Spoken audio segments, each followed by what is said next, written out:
We continue now at the top of Daf Lamed Hey Amud Aleph Meseches Shabbos. This is Shabbos Daf 35a. The Gemara here is in the middle of a machlokas between Rabbah and Rav Yosef as to how long Bein Hashmoshes is.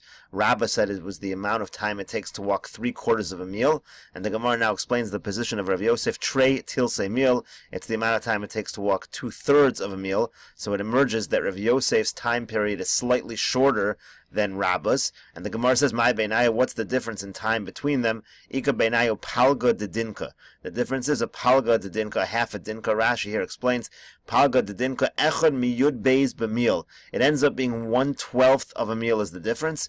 The shiura de Rabbah tlos rive mila. The shear of Rabbah is 3/4 of a meal. Hainu tisha palge dinka. That is the equivalent of 9 halves of a dinka. V'shiura de Rav Yosef shmona palge dinka, and the shear of Rav Yosef ends up being 8 halves of a dinka. So it ends up that the difference between them is a palga de dinka. And then the Gemara says v'chilufa bechalsa. The opposite, the machlokas that they have over here, where Rav Yosef has a smaller shear than Rabbah, the opposite is the case by machlokas by the chalsa, which we're about to quote. Meaning that instead of Rav Yosef having the smaller shear, Rav Yosef is going to have the larger shear. Diamar Rabbah, because Rabbah says chalsa bas trei kure shari letiltula. If you have a basket, that's the chalsa. The chalsa is a basket. If it holds 2 core, you're allowed to move it on Shabbos. It's considered a kli. Ubas talosa kure also little tula. However, once it reaches 3 core, it's considered too large. It's no longer considered to be a kli. You're not allowed to move it on Shabbos. Rav Yosef says, but bas talosa kure nami shari. Even if it's 3 core, so that's the larger amount here. Rav Yosef is giving the larger amount. It's also permissible to move bas arba kure aser. But if it is 4 core, if it holds 4 core, then it is problematic. The Gemara continues. Amar Abaya says, "Boy minei demar b'shas ma'isa." I asked Rabbah this question b'shas ma'isa about carrying a keli. Va'afilu bas trei kure lo sharli. He would not even permit me to carry a kli that held 2 core. Stricter than the original opinion we quoted in Rabbah's name. Kaman, who does that follow? Kahaytana de Tanan. It follows the author of the following Mishnah. Keveres hakash ukeveres hakanu mubor svin Alexandris. If you have a basket which is made of straw or reeds, or you have a pit that's in a large ship, afal pi sheyesh lam shulayim, even though they have bottoms, vein machzikos memsa belach shein kurayim biyavish, and they're able to contain 40 saw of liquid, which is the same as being able to contain 2 core of dry material. Tahorim, they are considered tahorim. So you see clearly in this Mishnah that if something contains 2 core, that's kurayim, it is tar. It's not considered a keli. Just like it's not considered a keli legabe tuma, it's also not considered a keli legabe Shabbos. Amar Abaya says, Shema mina hai gudsha. You see from here that the heap, when you put dry material in something, the heap, the amount that's added from liquid, til sahave, is 1/3. Rashi explains over here that mem sa belach, that's 40 saw. Now, if you have kurayim biyavish, Rashi says is 60 saw. So essentially, it's 1/3 more. The 60, you're going to add 20 to the 40 saw, you end up with 60. So therefore, 1/3 of 60 is the difference between the 40 saw and the kurayim. So Abai essentially says that if I have dry material and I put in a kli, the heap that goes over, the amount extra that I have beyond what it can contain a liquid, is 1/3. The Gemara now continues with a story regarding Bein Hashmoshes. Abaya chazi l'Rava de Kadavi l'Mayriv. Abaya saw that Rava was looking to the west. He was trying to determine whether it was still Bein Hashmoshes. We talked about the fact that the sky becomes red during Bein Hashmoshes. Amar lei. So he said to him, Vatanya calls man shepnei mizrach ma'adimin. Why are you looking to the west? It says to the east, when the east is red. Amar lei. So Rava responded, Mi savre pnei mizrach mamish. Do you think it really means the east? Lo, no. Panim hamadimin es hamizrach. It means the area which causes the east to become red, which essentially refers to the western part of the sky. Slightly different version of the story. Ika de Amri, some say, Rava chazi la'abaya de Kadavi l'mizrach. That Rava saw Abaya, that he was looking to the east. Amar lei said to Mi savre pnei mizrach mamish. Do you think it really means the east?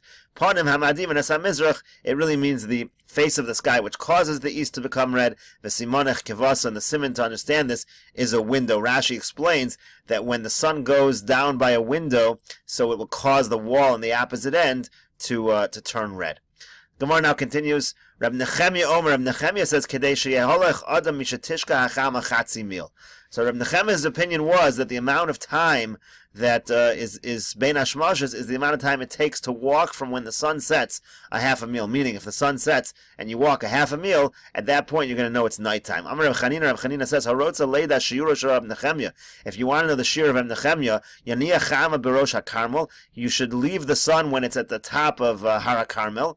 V'yarad v'yitval b'yam, go down from the mountain, go and be tovel in the sea. V'yal, and when you come up, that's going to be nighttime. V'zeu shiro shel Rab Nechemya. That is the amount of time it takes to walk a half a meal. Amar Reb Chia says, Harotza liros be'era shel Miriam. Let's say a person wants to see the well of Miriam. Yala l'rosh HaKarmel. He should go again to the top of Har HaKarmel. V'yitzva v'yira k'min kvara bayam. If he looks, he'll see something that looks like a sieve in the middle of the sea. V'zuhi be'era shel Miriam. That is the be'er of Miriam that went with the Jews in the wilderness.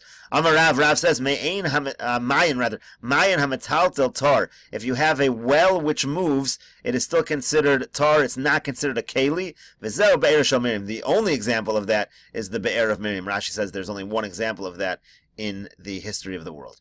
Gemara now continues at the two dots. Amar Rav Yehuda Amar Shmuel. Rav Yehuda says in the name of Shmuel, Bein Hashmashas to Rav Yehuda. During the Bein Hashmashas of Rav Yehuda, Kohanim tovlin bo. Kohanim are allowed to be tovel. So the Gemara does not understand why should it be Kohanim. We know the halach is that when Kohanim are being tovel in order to make themselves tahor to eat truma, they're supposed to do it during the daytime. Now, Bein Hashmashas is a suffix whether it's daytime, so why should that be allowed? So the Gemara questions this. Laman, according to who are we speaking?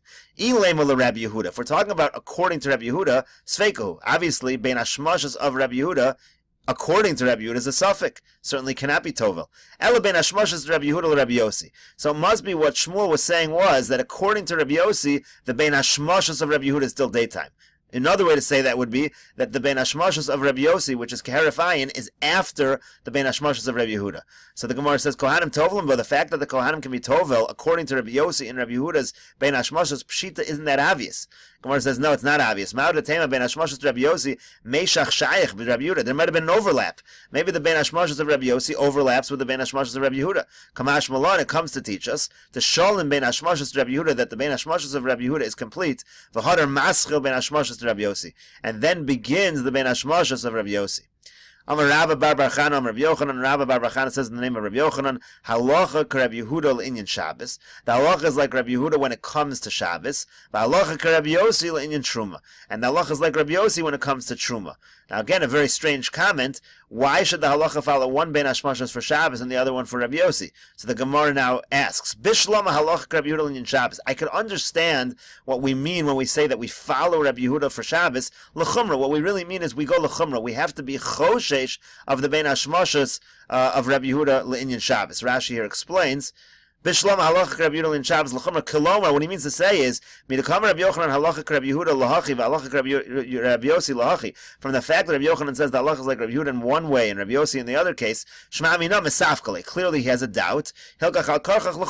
Obviously, what he means to say is we always take the stringent view. L'chumra by lemezal. Ubishlam kiyamar halacha Rabbi Yehuda linyan Shabbos equal lememar de l'chumra amra. Ube'erev Shabbos amra. I understand on Shabbos. Maybe he's talking about an erev Shabbos on Friday. Shem asa bo malacha maybe Hashem tolei. That we have to follow Rabbi Yehuda's opinion and say, hey, if a person does malacha during the ben hashmashas of Rabbi Yehuda, even though it's not yet the ben hashmashas of Rabbi Yossi, we have to assume it might be Shabbos. He has to bring an Hashem tolei. Avol b'matzai Shabbos loved in kivasei l'meimra de ben hashmashas didei lailu.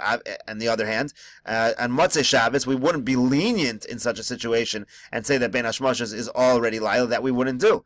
But what do we mean by truma? What kind of chumrah are we talking about? So again, bishlam halacha Rabbi Yehuda linyan Shabbos l'chumrah.